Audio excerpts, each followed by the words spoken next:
Hello everyone, आप सभी का मेरे यूट्यूब चैनल में वेलकम है। आज हम टॉपिक जो डिस्कस करेंगे वो है section 13B and section 14 of Hindu marriage act. Section 13B जो हमें ये डिफ़ाइन करता है कि डिवोर्स बाय म्यूचुअल कंसेंट, कि कब आप डिवोर्स है वो बाय म्यूचुअल कंसेंट ले सकते हैं और उस पटिशन को फाइल करने के लिए क्या क्या कंडीशन है और किस होनेबल कोर्ट को जुडिक्शन है सेक्शन 13B के अंडर डिक्री पास करने के लिए। तो सेक्शन 13B कहता है divorce by mutual consent subject to the provision of this act a petition for dissolution of marriage by a decree of divorce may be present to the district court by the parties to a marriage together whether such marriage was solemnized before or after the commencement of the marriage law on the ground that they have been living separately for the period of 1 year or more। तो subsection 13B का अपने आप में एक one condition है जो है कि आप जॉइंट पिटीशन तब भी फाइल कर सकते हैं जब आप दोनों हस्बैंड एंड वाइफ एक या एक साल से अलग रह रहे हों और जो आपका सेपरेशन टाइम है वो मिनिमम 1 ईयर है, तभी आप जॉइंट पिटीशन फाइल कर सकते हैं। एंड इसके बाद में क्या कहता है, and they have not been able to live together and they have been mutually agreed that the marriage should be dissolve. Second condition ये हुई कि भी वो इकट्ठे नहीं रह सकते, उनकी जो मैरिज लाइफ के अंदर है ऐसे सर्कमस्टांसेस आ गए हैं कि अगर वो इकट्ठे रहते हैं तो उनकी लाइफ के अंदर कुछ ऐसा हो सकता है कि जो उनके फ्यूचर के लिए सेफ नहीं है। तो सेकंड कंडीशन ये हुई कि वो इकट्ठे नहीं रह सकते। थर्ड कंडीशन जो इसकी है that they have mutually agreed, कि भी एक तरह से हम ये कह सकते हैं कि उनके बीच में एक एग्रीमेंट हुआ है म्यूचुअली, कि भी दोनों ने ये सोच समझ के डिसीजन लिया है कि भी वो अब इकट्ठे नहीं रहना चाहते, तो जॉइंट पिटीशन वो फाइल कर रहे हैं।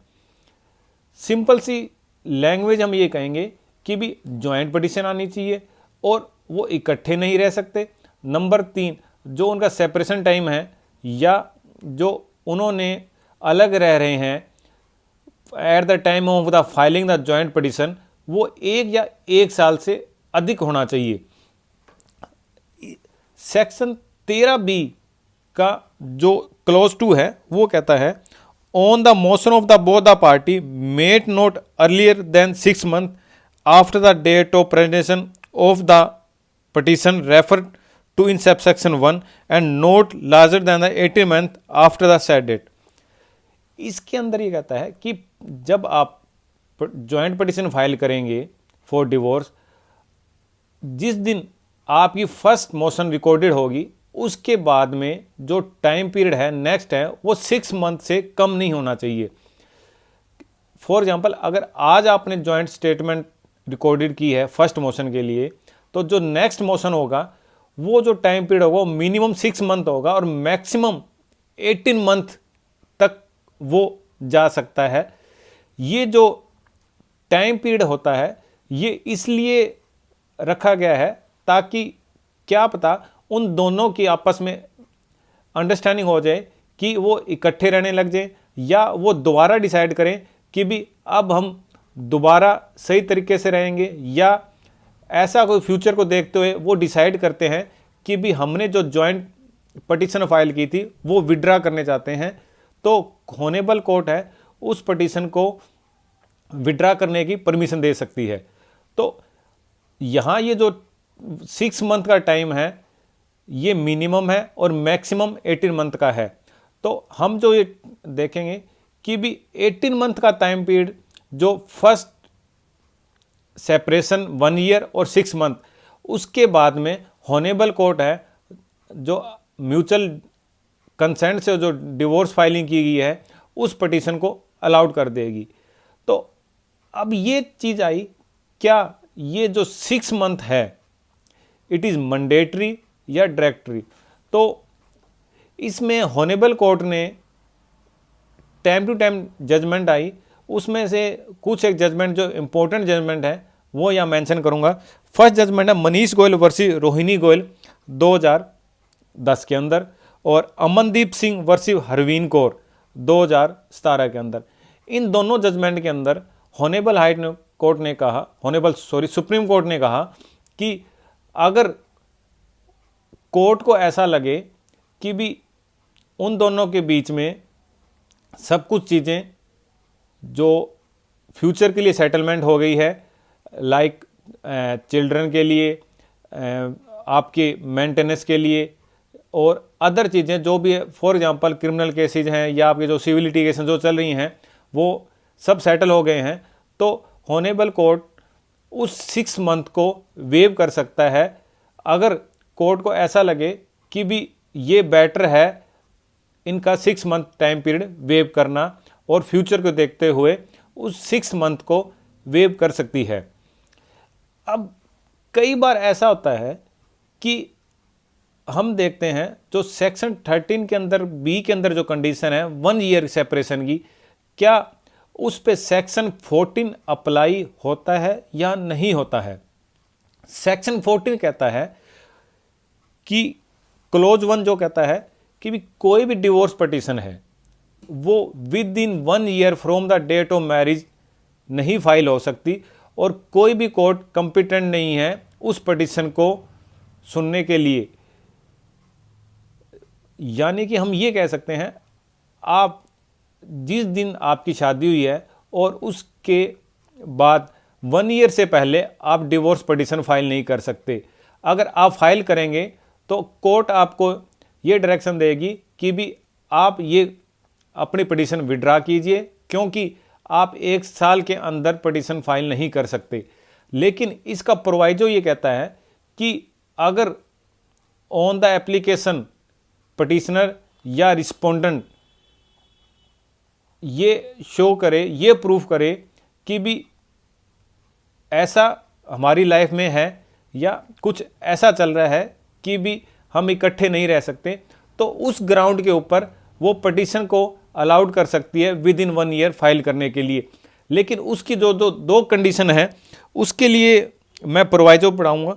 Provided that the court may upon the application made to in accordance with such rule as may made by the high court in that behalf allow a petition to present before 1 year elapsed since the date of marriage on the ground that the case is one exception hardship to the petitioner or the exceptional depravity on the part of respondent।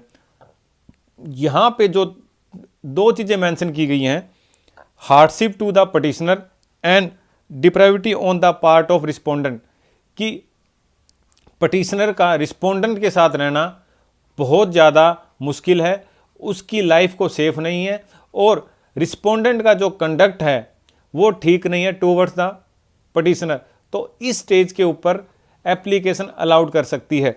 लेकिन अगर वो जो decree pass की गई इस within 1 year petition file करने से, वो जो डिक्री अफेक्टेड है वो आफ्टर 1 ईयर ऑफ मैरिज ही अफेक्टेड होगी। जैसा कि इसमें आगे बताया गया, if it pronounce a decree to do so subject to the condition that the decree shall not affect until after the expiry of 1 year. Proviso clear कहता है आपकी जो डिक्री है वो अफेक्टेड होगी from the date of 1 year time period elapse होने के लिए।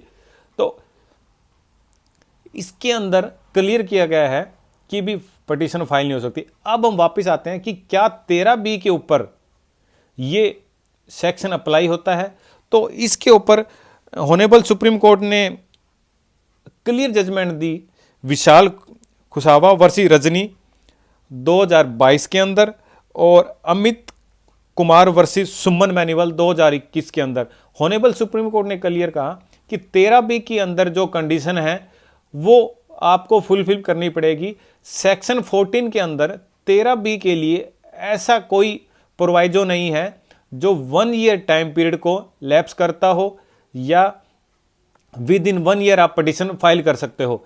सेक्शन 14 सिंपली सेक्शन 13 के ऊपर अप्लाई होता है, ना कि सेक्शन 13B के ऊपर। सेक्शन बी की जो कंडीशन है वो सेक्शन 13B के अंदर डिस्क्राइब की गई है।